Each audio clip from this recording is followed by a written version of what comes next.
एक जोया। दिल्ली के मुख्यमंत्री अरविंद केजरीवाल ने दिल्ली हाई कोर्ट में नई याचिका दायर की है।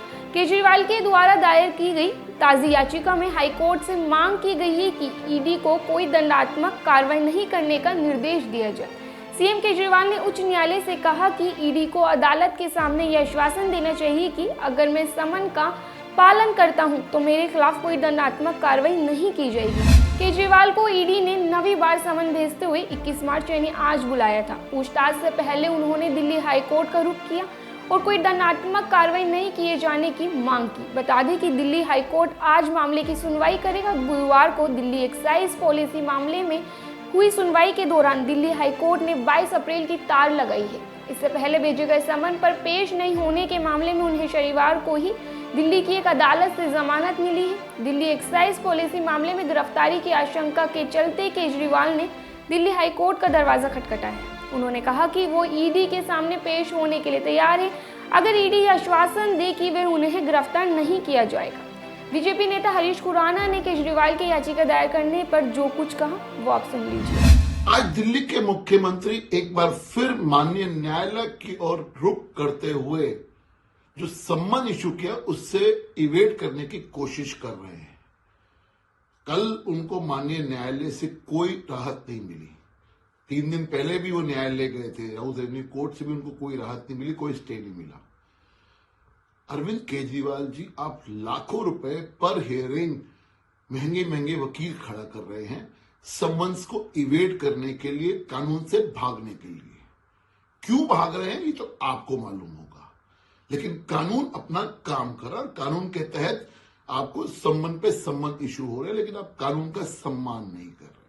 आप लाखों करोड़ों रुपए खर्च कर रहे हैं, अपने आप को प्रोटेक्शन चाहिए। ये आपने लिख के दिए, बोला गया कि मुझे प्रोटेक्शन चाहिए। किस चीज की प्रोटेक्शन चाहिए जी? आप तो क्या कानून से ऊपर है क्या कि आप तब जाएंगे ईडी के सवालों के जवाब देने के लिए जब आपको प्रोटेक्शन मिलेगा? आप कानून से ऊपर नहीं अरविंद केजरीवाल जी। कानून का सम्मान करिए। जो पैसे आप लाखों करोड़ रुपए आप खर्च कर रहे हैं अपने वकीलों के खड़ा करने के लिए, अगर आप चले जाते ईडी के सवालों के जवाब देने के लिए, आप चले जाते और उनके सवालों का जवाब दे देते तो अच्छा रहता, कानून का सम्मान भी होता। लेकिन अफसोस, पता नहीं आप किस चीज से भाग रहे हैं वो तो आपको मालूम है, लेकिन भागता वही व्यक्ति है जिसने कुछ किया हो। और ये जो आप भाग रहे हैं ना, साफ नजर आ रहा है कि आपने बहुत कुछ किया, बहुत कुछ छिपा रहे हैं। आपको सिर्फ इतनी एडवाइस है कि आप कानून का सम्मान करिए। ये आप न्यायालय के चक्कर काटने की बजाय अगर आप ईडी के यहाँ जाएं और उनका सवालों का जवाब दें तो आपके लिए। केजरीवाल को केंद्रीय एजेंसी ने पहला समन 2 नवंबर 2023 को भेजा था, लेकिन वहां पेश नहीं हुए। इसके बाद एजेंसी ने उन्हें 21 नवंबर, 3 जनवरी, 18 जनवरी, 2 फरवरी, 19 फरवरी, 26 फरवरी, 4 मार्च और 17 मार्च को समन भेजा था। सीएम केजरीवाल किसी भी समन पर पेश नहीं हुए और केंद्र सरकार पर एजेंसी के गलत इस्तेमाल का आरोप लगाया। आम आदमी पार्टी और दिल्ली के मुख्यमंत्री का दावा है कि केंद्रीय एजेंसी ईडी उन्हें गिरफ्तार करना चाहती है। दिल्ली शराब नीति घोटाले मामले की जांच में शामिल होने के लिए भेजे गए समन के उल्लंघन पर ईडी कोर्ट पहुंच गई थी। उनके खिलाफ 2 शिकायतें की गई थी और इसके बाद वह शनिवार को कोर्ट में पेश हुए।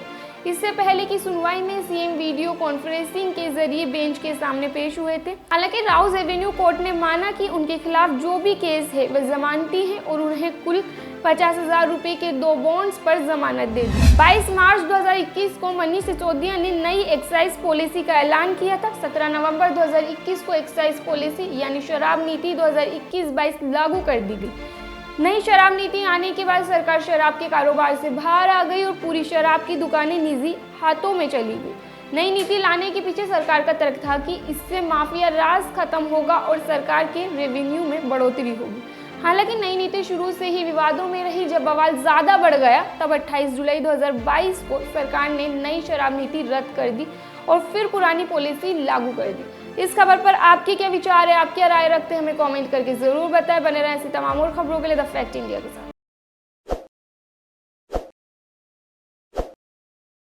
ताज़ा खबरों के लिए विजिट करें द फैक्ट इंडिया की वेबसाइट और डाउनलोड करें द फैक्ट इंडिया ऐप।